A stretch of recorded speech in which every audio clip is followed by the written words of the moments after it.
Huples cat! That's the current temperature. Feels quite mild actually, because it's been down to -34. Now yesterday it went up to +3. Oh well. Having been away for a bit, we have topped up the bird feeder and the birds are enjoying it. Just filming this from a distance so they can enjoy it. Woodpeckers and chickadees, the odd blue jay and the odd wild turkey. When I got back I dug a trail for Wolfie and the birds and the garbage. I also dug a trail to the barn so I can get in there, because I'm going snowshoeing today. Do you want to come along? Second time using these Garno ones. I got them on sale from Mech. Quite liked them. Anyway, I'll give them a proper trial today.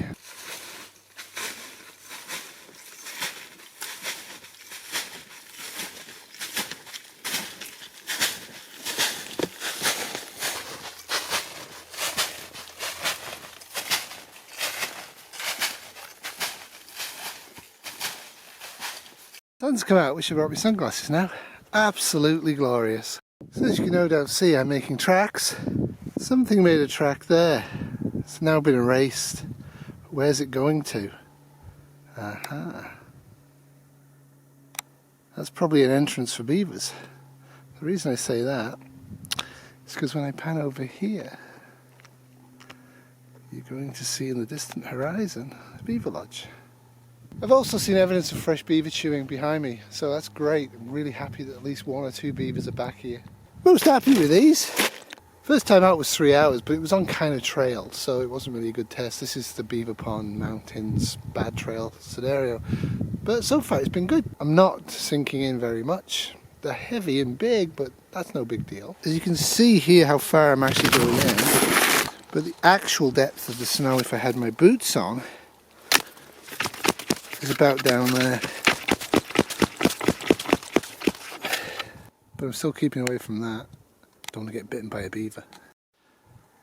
Yup, definitely not sinking in very far.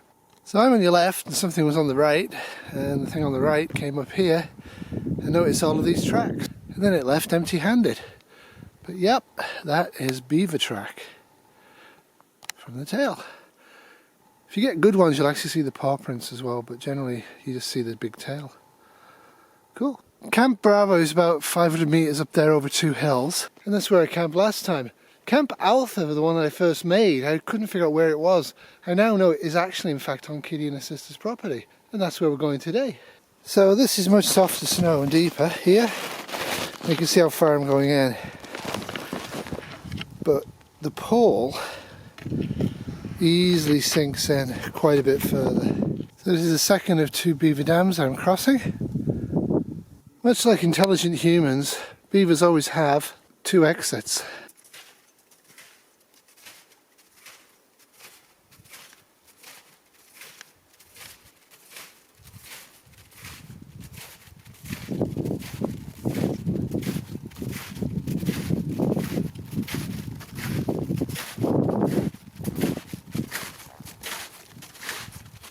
On Groom Trail these are fine, they're a bit big. I would probably use my Costco ones for that. But out here these are great, I'm really happy with them. One of the problems I have with my Costco ones is the boot always comes loose in the bindings, or the toes go above the gap so you can't press it properly.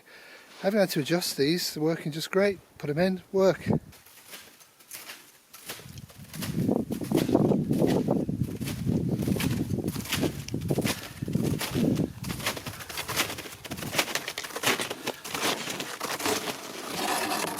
No loosening at all. Ooh. Oh, fire.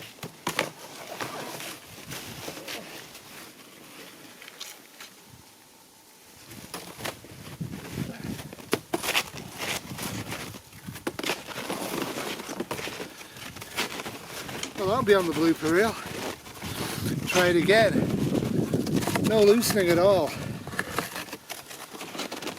on either one. Perfect. So apart from the hills, walking on this stuff's really easy. The way I found where Camp Alpha and Camp Bravo are to each other is I walked all along the big pond there, which doesn't connect to anything apart from one pond, and then across the hill and got to this pond. And then I went in here and I went all the way through there and I found Camp Alpha.